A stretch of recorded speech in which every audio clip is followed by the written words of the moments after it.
What's going on, everyone? Charlie here. We're going to take a look at the repo just because there's a big difference in what we've been seeing the past couple days. Yesterday we were at 1,580 billion. The day before that we were at 1,577 billion, and then the day before that we were at 1,699 billion. So today we are up from 1580 to 1637. So about 60 billion or so from yesterday.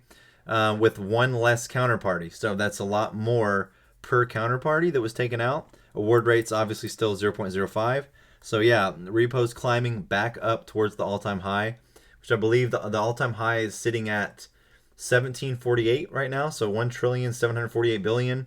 285 million is the current record, and we're currently sitting at 1,637 billion, 64 million. So again, it's still climbing. We got a couple more days left, a few more days left in the trading year. So let's see what happens. Y'all have a good one.